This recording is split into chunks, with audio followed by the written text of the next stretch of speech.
Apple a publié la première version bêta d'iOS 6.1 destinée aux développeurs, qui devrait être disponible en test public plus tard cette semaine.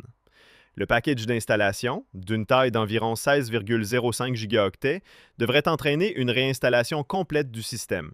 D'autres mises à jour concernent l'iPad, le Mac, la Watch et d'autres systèmes d'exploitation. Le numéro de build est 23B504L. Cette mise à jour majeure inclut des améliorations de fonctionnalités et des corrections de bugs. Apple Intelligence prend désormais en charge 8 nouvelles langues, dont le danois, le néerlandais et le chinois traditionnel.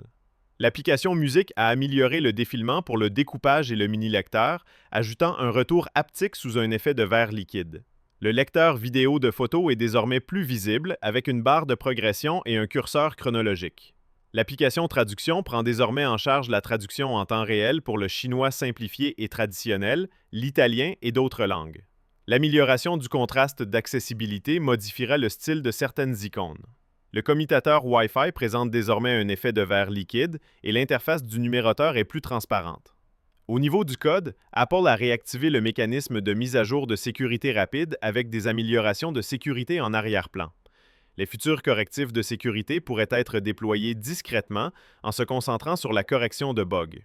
Concernant les latences Wi-Fi et Safari signalées sous iOS 26, les problèmes connus dans la version bêta ont été réduits d'1 à 5 catégories, affectant uniquement les problèmes de chaîne et de code, améliorant ainsi significativement la fluidité du système. Côté performance, l'iPhone 17 Pro Max fonctionne parfaitement, tandis que les modèles plus anciens, comme la série 16, peuvent connaître des latences occasionnelles dont l'évolution reste à déterminer. La gestion thermique est excellente, avec des températures inférieures à celles des modèles précédents pendant la mise à jour, et l'autonomie est excellente. Le nouveau 17 Pro Max offre une meilleure autonomie que l'ancien 16 Pro Max, malgré une utilisation de stockage légèrement supérieure. Le système bêta du 17 Pro Max utilise 24,11 GHz, probablement grâce à l'augmentation de la capacité de stockage nécessaire à la prise en charge d'Apple Intelligence multilingue. Les scores Geekbench de 3644 points pour les processeurs monocœurs et de 9182 points pour les processeurs multicœurs sont légèrement inférieurs à ceux de la version publique et des tests complémentaires seront effectués.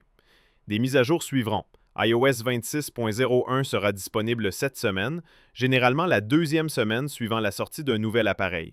La version bêta 2 d'iOS 26.1 est attendue 2 semaines plus tard, la deuxième semaine d'octobre, et sa sortie publique est prévue fin octobre.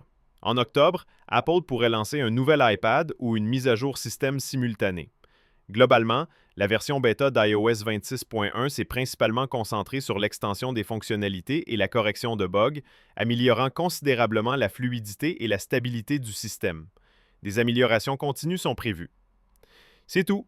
Pour plus d'actualités et de mises à jour technologiques, restez connectés et n'oubliez pas de vous abonner à notre chaîne iPhone Page. À bientôt, prenez soin de vous.